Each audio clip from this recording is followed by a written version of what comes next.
I am a firm believer that contemplation is your greatest resource in the acquisition of inner wisdom.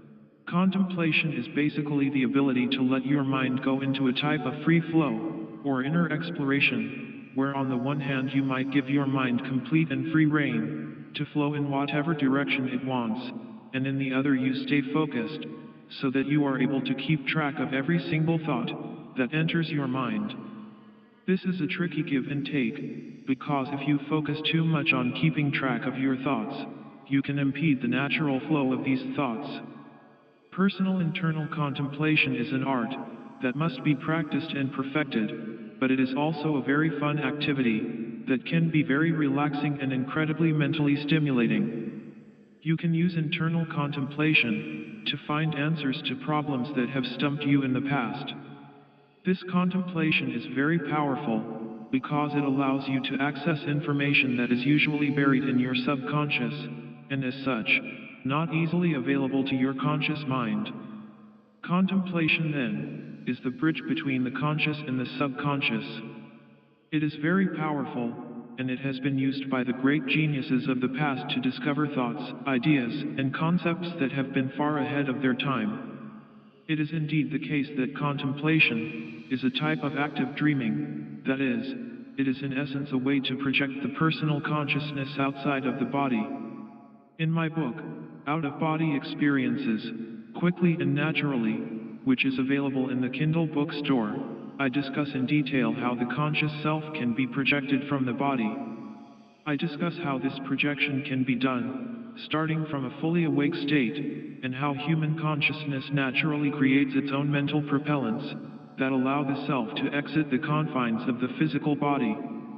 If you are interested in finding more about this book, I will leave a link in the description below. Contemplation, when done properly, can be used in this way to overcome the limits of the body, which then lets a person discover greater truths and the answers to questions that might seem outside of the realm of human understanding. There are 3 types of contemplation, or contemplative practices. The first is free flow. This is when you allow your mind complete freedom to go anywhere it wants. You must remember, though, that you have to keep track of your thoughts, and you must be aware of them as they happen, but you must at the same time give your mind free rein.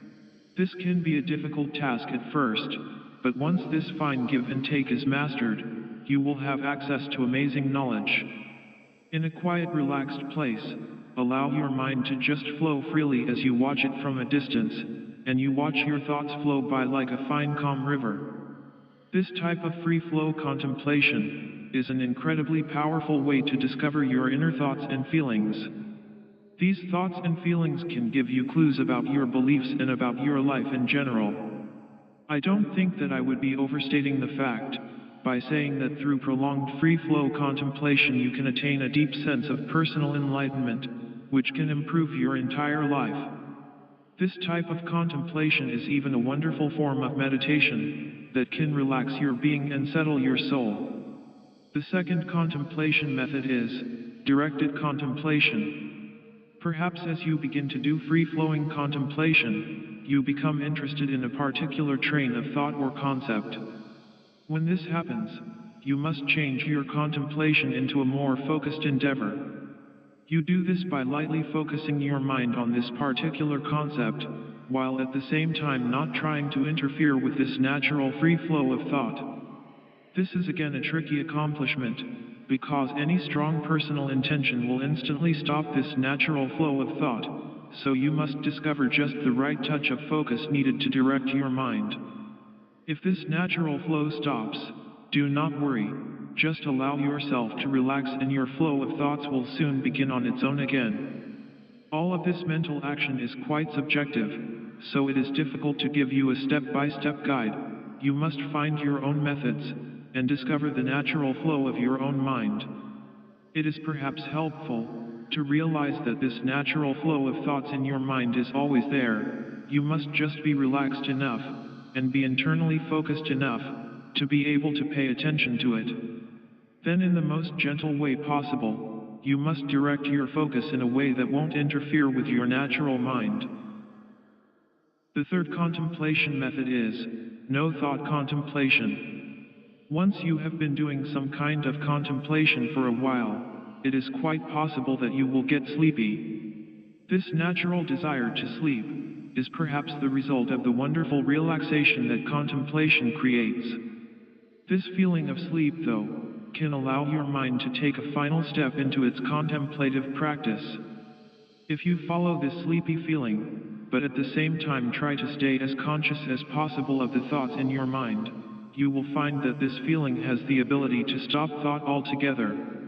It is as if that wonderful river of thought just disappeared, and there is just a very nice and relaxing void left in its place.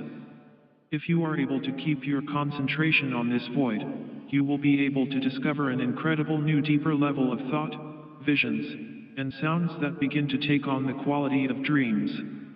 This final type of contemplation is difficult for the beginner, and can only be developed through personal work. The trick is to follow and experience that wonderful sleepy feeling without falling asleep. If you are able to get to this level, then you will discover entire universes that you can explore at your leisure. Universes that can open up your being to a world of infinite mental possibility. When doing these contemplative techniques, it is often a very good idea to keep a pad and pen next to you. In this way you can write down, or draw, anything that you see or experience.